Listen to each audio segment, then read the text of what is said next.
এবার আমাকে লাখপতি হওয়া থেকে কেউ দূরে রাখতে পারবে না।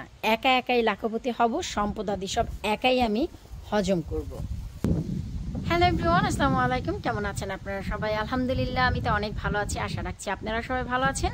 আজ আপনাদের সাথে যে ভিডিওটি শেয়ার করতে যাচ্ছি সেটা হচ্ছে, আমি এই বছর চিন্তা করেছি লাখপতি কোটিপতি হয়ে যাব, কিন্তু কারোর সাথে শেয়ার করব না।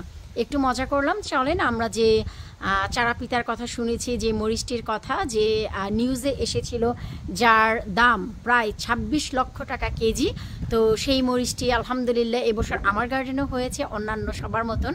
এবার প্রথম আমার এই গার্ডেনে ফলন। কিছু কিছু জিনিস আমি একটু ব্যতিক্রম পেয়েছি অন্যান্য মরিচ গাছ থেকে, তো সেটাই চলেন আপনাদের সাথে শেয়ার করে নিচ্ছি। শুরুতেই আমি দেখাচ্ছি, এই হচ্ছে চারা পিতা গাছটি। দেখতে আপনারা দেখতেই পাচ্ছেন, মাশাল্লাহ অনেক বড় হয়েছে। আর মরিচগুলো কিন্তু দেখতে ঠিক এই যে এমন হয়, গোল গোল ছোট ছোট বড়ই, যেমন সেম বড়ইর মতন।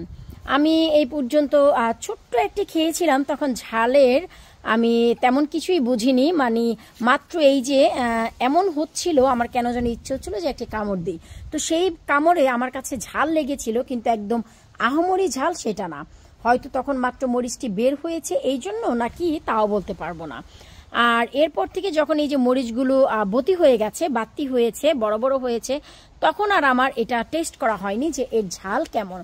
এই সেই মরিচ গাছ যার গল্প আমরা শুনে এসেছি, যে কুয়েতে বা ইরান ইরাকে রাজা বাদশাদের রান্নায় এই যে চারা পিতা, এই মরিচটি ব্যবহার করা হয়, যার দাম ২৬ লক্ষ টাকা কেজি। এটা নিউজে আপনারা যেমন শুনেছেন, আমরাও শুনেছি। এর সত্যতা কতটুকু আমরাও জানি না, আপনারা জানেন কিনা জানি না। যদি জেনে থাকেন অবশ্যই আমাকে ভিডিওর নিচে কমেন্ট করে জানাবেন যে আসলেই এই মরিচের দাম ২৬ লক্ষ টাকা কিনা। তো এখন চিন্তা করলাম যে চারা বানিয়েছি, গাছ বানিয়েছি, ফলনও বানিয়েছি, এখন ভাই এটা বিক্রি করব কোথায়? বিক্রিটা কোথায় করব আমি এই ২৬ লক্ষ টাকা আয় করার জন্য? সেটাই খুঁজে পাচ্ছি না যে কোথায় গেলে বিক্রি করব গো। এনিওয়েজ, আমি মূল ভিডিওতে চলে আসছি। একটু দুষ্টুমি করলাম। এই যে গাছটি, এই গাছটি যখন আমি লাগাই, এই যে এই পটে, আমরা সবাই জানি মরিচ গাছ ছোট ছোট পটেই হয়ে যায়। তো আমি যখন এই মরিচ গাছের বেসিক্যালি 3G এবং 5G কাটিং আমি করি, তো আমি শুরু থেকে একটু সংক্ষিপ্ত বলে দিচ্ছি, যেন আপনাদের পরবর্তী 2025-এর জন্য ইজি হয়। যদি কেউ চান করতে পারেন এই চারা পিতা। আমি ছোট একটি গাছ চারা বানাই। চারা বানানোর পর আমি রেগুলার যে যত্ন অন্যান্য গাছে দিচ্ছিলাম, এই গাছেও সেই সেম যত্নই দিচ্ছিলাম। তারপরে আমি এই পটে গাছটি দেই, দেওয়ার পর হালকা কিছু খাদ্য ব্যবহার করি। খাদ্য ব্যবহার করার পর গাছটি যখন একটু বড় হয়, আমি 3G কাটিং করি। বেসিক্যালি বরাবরে আমি বলে এসেছি মরিচ গাছে 3G এবং 5G কাটিং হয়। তো এই গাছে যখন 3G কাটিং করলাম, 5G কাটিংয়ের প্রয়োজন হয়নি, কারণ 3G কাটিং করার পরপরই 5G কাটিং করার পর যে ডালগুলো বের হয় সেটা বের হয়ে গেছে। সো চিন্তা করে দেখলাম যে 3Gর পর আর কোনো কাটিংয়ের প্রয়োজন নেই, কারণ 5Gর পর যে 9টি ডাল বের হয়, আমার 9টি নয়, মোট 11টি ডাল বের হয়েছে, যেটা মরিচ গাছে বেসিক্যালি বের হয়। সো তাই আমাকে আর 5G কাটিং করতে হয়নি। আর এই যে গাছ, এই গাছে পুরো সামার শেষ হয়ে গেছে, এখন কিন্তু সেপ্টেম্বর মাস।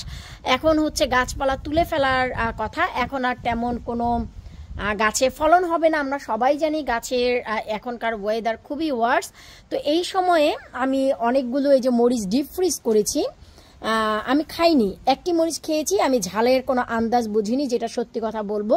আমি ডিপ ফ্রিজ করেছি যেন পরে কাজে লাগাতে পারি, কিন্তু শখের বসে যে একটি নিয়ে খাবো, আসলে সেটা আমার হয়নি। তো এই গাছে আমি একটি জিনিস ভিন্নতা পেয়েছি, যখন দেখলাম গাছটি অতিরিক্ত বড় হয়ে যাচ্ছে, এর জন্য মাটির প্রয়োজন ছিল, বেশি মাটির। এই যে আমি একটু দেখাচ্ছি, এই যে গাছের যে দূরত্বটা, এটা দেখেন, এটা হচ্ছে আমার একদম চেস্ট পর্যন্ত গাছটি চলে এসেছে। তার মানে আর যদি এতটুকু হয়, আমার গলা পর্যন্ত চলে আসতো। তার মানে বুঝতেই পারছেন গাছটি কিন্তু মাশাল্লাহ অনেক বড় হয়েছে। বেসিক্যালি আপনারা যদি দেখেন, ওই যে মাটি থেকে নিয়ে আমার লাউয়ের মাচা যতটুকু, ততটুকু হয়েছে কিন্তু এই গাছ। আমি বেশ কয়েকটা মাথা অলরেডি কেটে দিয়েছি।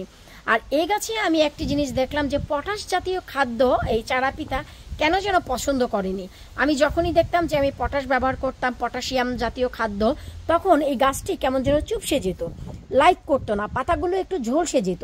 যখন আমি একটু ডিফারেন্ট খাদ্য ব্যবহার করলাম, শুরু করলাম লাইক ফসফেট জাতীয় খাদ্য, সেই খাদ্যগুলো এই গাছ খুব বেশি পছন্দ করেছে। তো চিন্তা করে দেখলাম যে তার মানে হচ্ছে চারা পিতায় কিছুটা ব্যতিক্রম পেলাম, যে পটাশিয়াম না, এ হচ্ছে ফসফেট যে খাদ্য সেটা পছন্দ করেছে। নাইট্রোজেন আমি দিয়েছি, নাইট্রোজেন বুস্ট করেছে, নাইট্রোজেন নিয়েছে। তো আমি আর যে কাজটি করেছি, আমি এই গাছটিকে আর রিপোর্টিং করিনি, রিপোর্টিং না করে মাটি একটু গর্ত করে আমি নিচ দিয়েও কাটিনি, পট আস্তই আছে, আমি মাটিতে বসিয়ে তারপর সাইড দিয়ে মাটি দিয়ে দিয়েছি। তারপর দেখলাম যে এই যে পটটি, এই পটটি কিন্তু এখন আর এই যে দেখেন আর কিন্তু আলাদা করা যাচ্ছে না, তার মানে যে শিকড় এই যে দেখেন বেসিক্যালি কিন্তু আলাদা করা যায় নর্মাল পট থাকলে।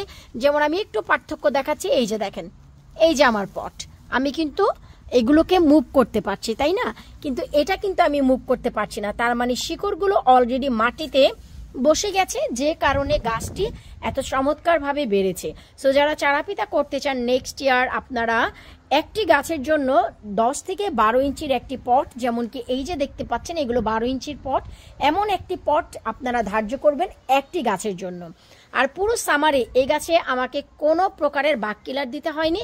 আসলে বাগ কিলার আমি আমার কোনো গাছেই এবছর দিতে পারিনি, লাউ বলেন, কুমড়ো বলেন, সিম বলেন, করলা বলেন, মরিচ বলেন। তার একটি কারণ জুন, জুলাই এবং অগাস্ট, বিগিনিং অগাস্ট পর্যন্ত প্রচণ্ড ঝড় বৃষ্টি ছিল, টানা ঝড় বৃষ্টি যাকে বলে 90 দিন, তারপরে হচ্ছে আপনার 50 দিন, এমন টানা বৃষ্টি হয়েছে আমার এখানে। তারপর অগাস্ট মাসের একটি সপ্তাহ ভালো পাই, তারপর বাকি 3 সপ্তাহ খুবই ওয়ার্স যায়। আর সেপ্টেম্বর শুরু হয়েছে, আপনারা নিজেরাই একটু বুঝতে পারবেন, এই হচ্ছে ওয়েদার, বাতাসের আর্দ্রতা খুবই খারাপ। আজকে আমি ভিডিওটি করতে যাচ্ছি হচ্ছে টানা 84 ঘন্টা বৃষ্টির পর। জি হ্যাঁ, ইটস এ ট্রু, এটা একটি ট্রু কথা। এই যে দেখেন বাতাসের আর্দ্রতা নিজেরাই বুঝতে পারবেন। টানা 84 ঘন্টা বৃষ্টির পর আমি এখন এই ভিডিওটি করতে যাচ্ছি আপনাদের জন্য। তো বুঝতেই পারছেন যে কি খারাপ ওয়েদার। তো এই জন্য আসলে এই গাছটি আমি কোনো বাক্কিলারই দিতে পারিনি। অনর্গল বৃষ্টি হলে বাক্কিলার কেনই বা দিব, তাই না? কোনো লাভ তো নেই। কিন্তু এই গাছটিতে আসলে বাক্কিলারের দেখেন কোনো প্রয়োজনও হয়নি, আলহামদুলিল্লাহ এই গাছটির কোনো প্রয়োজন হয়নি। আরও একটি কাজ আপনারা যে করতে পারেন, সেটা হচ্ছে নেক্সট ইয়ার আপনারা যদি মরিচ গাছের ফলন করেন, যদি মরিচ গাছের পাতাগুলো ঠিক এইরকম ছোট ছোট হয়, লাইক অনেকটা আছে না যে ক্যাপসিকাম ফায়ার বাস্কেট, যেটি আমি আপনাদের একটু দেখিয়ে দিচ্ছি। যেমন কি এই যে দেখেন ক্যাপসিকাম ফায়ার বাস্কেট অথবা বাস্কেট অফ ফায়ার, যেটাই বলেন না কেন, এই যে মরিচ গাছের পাতাগুলো অনেক ছোট ছোট হয়। আর এই গাছটি কিন্তু বুশেষ বলা হয়, বুশেষের মতন একদম ঝাপটালো হয়। এখানে 2টি মরিচ গাছ। তো এই যে পাতাগুলো দেখতে পাচ্ছেন ছোট ছোট, এই গাছের আপনার 3G কাটিংই যথেষ্ট, 5G কাটিং এর কোনো প্রয়োজন হয় না। আর এখন বলবেন আপু 1G 2G কাটিং, যারা একদম নতুন তাদের জন্য বলে দিচ্ছি, মরিচ গাছের ফার্স্ট কাটিং কি 3G বলা হয়, তারপর 2 পাশে 2টি ডালকে কাটাকে বলা হয় 5G কাটিং। সো আপনারা 3G কাটিং এর পর আর 5G কাটিং কখনোই করবেন না এই গাছটিতে আর এই গাছটিতে, কারণ এইগুলো ছোট ছোট পাতা, তাই এদের কোনো প্রয়োজন নেই 5G কাটিং এর। এরা কিন্তু 3Gর পরে যথেষ্ট ফলন দেওয়ার জন্য। বাকি নর্মাল যে মরিচ, এই যে নর্মাল মরিচ, এই মরিচের ক্ষেত্রে এই যে পাতাগুলো লম্বাটে, এর কিন্তু 5G কাটিং আমি করেছি, আপনাদেরও করতে হবে। আলহামদুলিল্লাহ মরিচের যে ফলন আমি পেয়েছি, ডিপ ফ্রিজ অলরেডি অনেক জমে গেছে আমার মরিচ দিয়ে। তারপরও দেখেন শুকুর আলহামদুলিল্লাহ খুবই খুবই খুবই চমৎকার। আর এই যে এটা হচ্ছে বুলেট চিলি, এই যে দেখেন আলহামদুলিল্লাহ অনেক খেয়েছি, সামার ভরে সেভ করেছি। এখন শেষ সময়ে এত ফলন আসছে, কি আর করার, কিচ্ছু করার নেই। আসলে এদেশে সামার খুবই সংক্ষিপ্ত, আমরা কম বেশি সবাই জানি। ভাবলাম সারা সামার ভরে আমার গার্ডেনের প্রত্যেকটি গাছের হিসাব নিকাশ এবং ভিডিও আপনাদের সাথে শেয়ার করেছি। চারা পিতার এখনো করা হয়নি, তাই চারা পিতার ভিডিওটা আমি আজকে শেয়ার করে দিলাম। আপনারা যদি কেউ করতে চান চারা পিতার ফলন নেক্সট ইয়ার, ইনশাল্লাহ আমি এই যে দেখতে পাচ্ছেন মরিচগুলো, এগুলোকে বীজ বানাচ্ছি, বাকি আমি ডিপ করেছি, আর করব না। আপনারা চাইলে কিন্তু আমার ওয়েবসাইট lavanikichen.co.uk, সেখানে গিয়ে এই চারা পিতার বীজ নিতে পারবেন। তাছাড়া আমি এই চারা পিতার চারাও বানাবো, তো আপনারা চাইলে আমার কাছ থেকে লাইভ প্লান্টও নিতে পারেন। আপনারা ওয়েবসাইটে গেলে সেখানে সব ডিটেলস পেয়ে যাবেন। আসলে আমি আর বেশি থাকতে পারছি না, কারণ অলরেডি বৃষ্টি চলে এসেছে। এই যে দেখেন অলরেডি বৃষ্টি পড়ছে। সো আমি চেয়েছিলাম, এই যে দেখেন গাছটি আমার কিন্তু শোল্ডার বরাবর হয়ে গেছে, আপনারা এখন বুঝতে পারবেন। সো আপনারা যদি নেক্সট ইয়ার এর ফলন করতে চান অবশ্যই এভাবেই করবেন। 3G কাটিংয়ের পর আর প্রয়োজন নেই, তবে মাস্ট বি আপনাদের 10 to 12 ইঞ্চির পটেই একে বসাতে হবে, না হয়তো ছোট পটি দিলে কিন্তু দেখতেই পাচ্ছেন কত বড় হয়, বেসিক্যালি আমার সমান হয়ে যাচ্ছে। আর খাদ্য হিসেবে পটাশিয়াম ভালো নেয়নি এবছর, আই ডোন্ট নো আপনাদের হয়তো বা নিয়েছে, কিন্তু আমার কাছে ফসফেট যে খাদ্য ফসফরাস সেটা খুব ভালো নিয়েছে। লাইক শুকনো যে টিএসপিটা এটা খুব ভালো নিয়েছে, লিকুইড টিএসপিও ভালো নিয়েছে, কিন্তু আমি যখনই একে পটাশিয়াম দিতাম দেখতাম যে খুব একটি ভালো নেয়নি। তো আশা রাখবো আজকের এই ভিডিওটি আপনাদের ভালো লেগেছে। আর খুব শীঘ্রই আমি লাখপতি হতে যাচ্ছি। বাকি যে মরিচ আছে এগুলি বিক্রি করলে তো ভাই 26 লক্ষ টাকা না হোক 20 লক্ষ টাকা তো হবেই হবে। কে কিন্তু ভাই আমার বাড়িতে এসো না, আমি কাউকে ধার দিব না। অনেক কষ্ট করে গাছপালা লাগিয়েছি, বানিয়েছি, এই টাকা একা ভোগ করব, শপিং করব, গহনা কিনবো, ড্রেস কিনে আলমারি ভরবো, কার কি, তাই না? পরিশ্রমের টাকারে ভাই। তো যাই হোক, একটু মজা করলাম, বিদায় নিচ্ছি আজকের মতো। পরবর্তী ভিডিও দেখার আমন্ত্রণ জানিয়ে আল্লাহ হাফিজ।